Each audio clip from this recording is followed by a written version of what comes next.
आज की क्लास में हम लोग बात करने वाले हैं, अगर एक पहिया 1 मिनट में 360 बार घूमता है तो वह 1 सेकेंड में कितने रेडियन का कोण बनाएगा।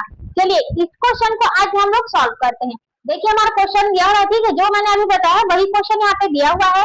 ये बोलता है कि 1 मिनट में यह कितना बार घूमता है, तो यह घूमता है आपका 360, ठीक है, मतलब 360 डिग्री परिक्रमा करता है, मतलब 360 बार घूमता है, ठीक है, 1 मिनट में, ठीक है। तो 1 सेकेंड में यह कितने रेडियन का कोण बनाएगा। चलिए इसे सॉल्व करेंगे। देखिए 60 सेकेंड 1 मिनट बराबर कितना होता है 60 सेकेंड, ठीक है। तो हमें क्या पूछा है, सेकंड में पूछा है, 1 सेकेंड के बारे में पूछा है, तो हम बोलेंगे माना नहीं दिया है, ठीक है। दिया है, क्या दिया है कि 60 सेकेंड में पहिया द्वारा किया गया परिक्रमा, पहिया द्वारा किया गया परिक्रमा, ये लिखना है, ठीक है। आप लोग को कितना है भाई, 360 है, ठीक है। 60 सेकेंड में कितना परिक्रमा करता है, वह 360 करता है, 360 बार, ठीक है। तो 1 सेकेंड में कितना करेगा, 360 बटा 60 करेगा ये, ठीक है। 0 से 0 कट जाएगा, 6 चक्कर कितना हो जाएगा 36, मतलब वो 1 सेकेंड में कितने बार घूम रहा है, सोच के देखिए। 1 सेकेंड में वो कितना स्पीड से घूम रहा है, वो 1 सेकेंड में 6 चक्कर लगा रहा है, ठीक है।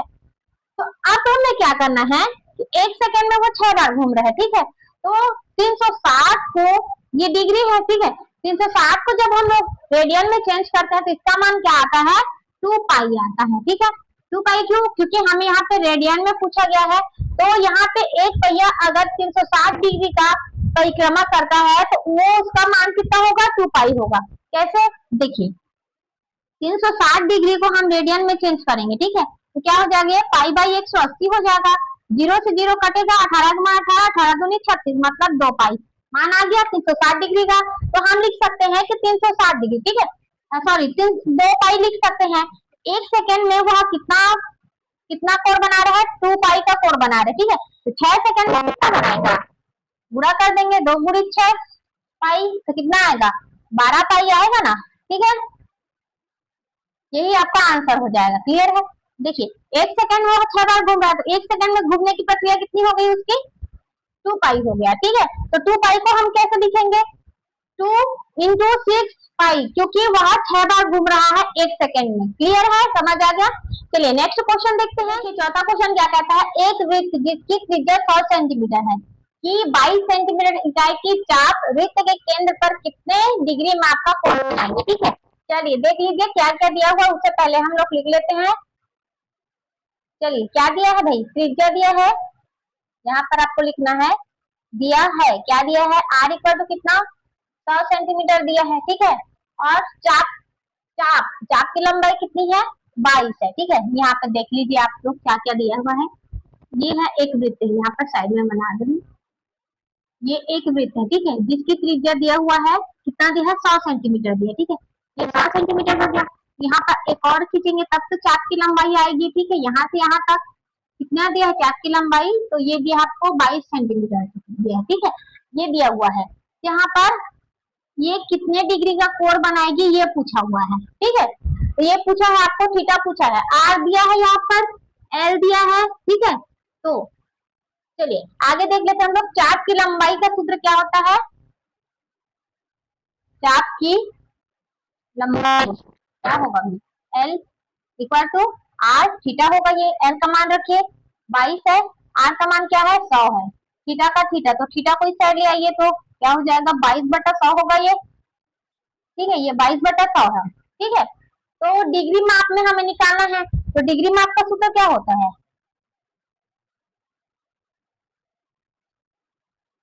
डिग्री माप का कोण बनाएगी बोल रहा है ना, तो इसे हमें रखना है 22 बटा 100 गुणित हो जाएगा 180 बटा पाई, ये हो जाएगा, ठीक है।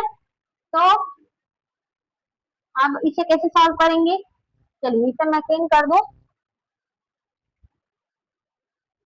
चलिए इसे कैसे सॉल्व करेंगे भाई, 22 बटा 100 है, ठीक है, गुणित कितना है 180 बटा, ये हो जाएगा आपका 22 बटा 7, तो ये इधर चला जाएगा ऊपर में, ठीक है, बटा का जो है ऊपर में चला जाएगा, तो कैसे करना है, 22 से 22 काट देना है, 0 से 0 कटेगा, 5 दूनी 10 और ये 9 दूनी 18। ठीक है, तो क्या क्या बचा हमारे पास, बचा है 9 सत्ते 63, 63 बटा कितना है 5, ये हो गया आपका डिग्री में। ठीक है, पूरा डिग्री में है क्या, तो पूरा डिग्री में नहीं है, तो पूरा डिग्री में रखने के लिए हमें क्या करना होगा, इसे हमें डिग्री से पूरा डिग्री में करना होगा। ठीक है, जो डिग्री के बाद आएगा उसे हमें मिनट में चेंज करना होगा।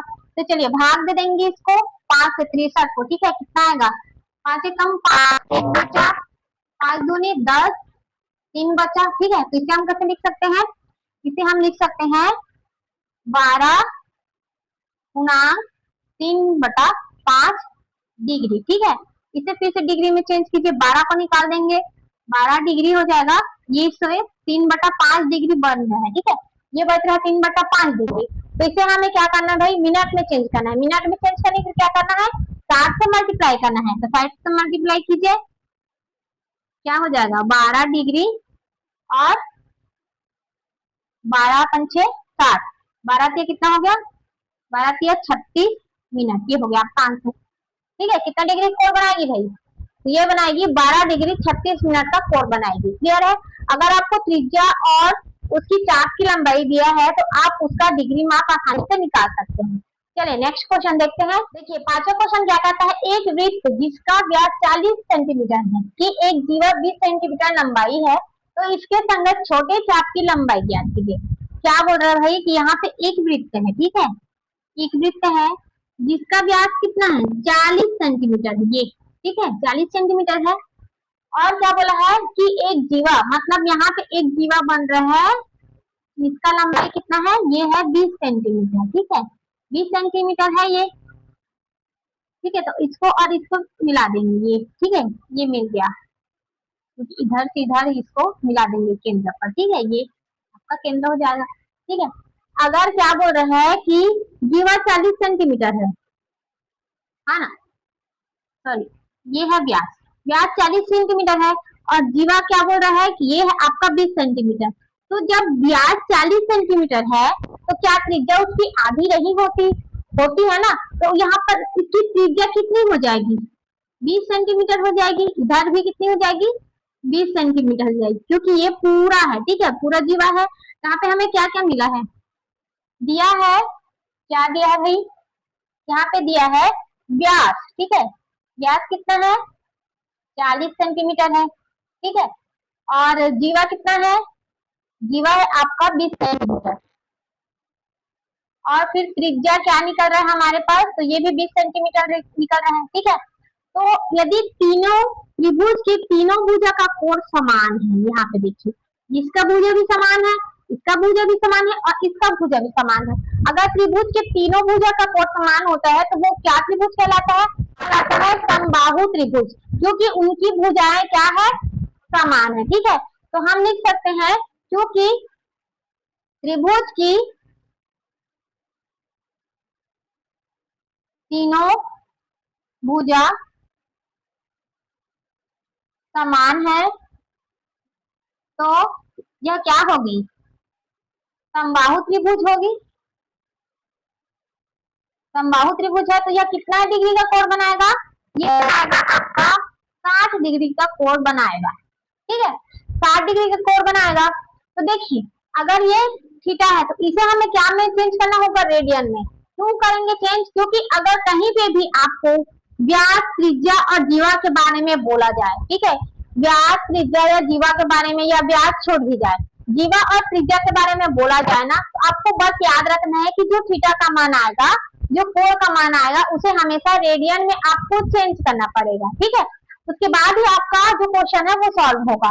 तो थीटा इक्वल तो क्या हो जाएगा, अब इसे 60 डिग्री को चेंज कीजिए, रेडियन में चेंज करने का सूत्र क्या होता है, पाई बाई 180 बटे थीटा होता है। ठीक है, तो थीटा के स्थान पे हमें ये करना है 60, तो 0 से 0 कट जाएगा, 6 कम 6 6 18। ठीक है, तो क्या हमें मिला, पाई बाई 3 मिला है। ठीक है, तो थीटा इक्वल तो क्या हो गया, पाई बाई 3। अब क्या बोल रहा है, चाप की लंबाई ज्ञात कीजिए। तो चाप की लंबाई का सूत्र क्या होता है, मैंने बताया लंबाई बराबर आर थीटा होता है ये। तो लंबाई कितना दिया हुआ है, 20 दिया है, और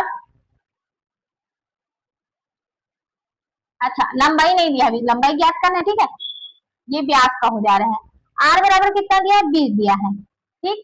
और थीटा क्या निकला है, ये हमारे पास निकला है पाई/3 इंटू पाई/3, तो ये क्या हो जाएगा 20 पाई/3, ये हो जाएगा आपका आंसर। आप चाहे तो इसे सॉल्व कर सकते हैं, चाहे तो यहीं पे आपका आंसर ले आ सकते हैं, ठीक है। तो देखिए इसका क्वेश्चन खत्म होता है और आपका यहाँ पे इस क्लास में 3 क्वेश्चन बताया गया है, क्वेश्चन नंबर 3, 4 और 5 बताया गया है। अगली क्लास में अगला क्वेश्चन देखेंगे, तो अब मिलते हैं अगली क्लास में, तब तक देखते रहिए, सीखते रहिए और नेक्स्ट रिवीजन करते रहिए। Thank you.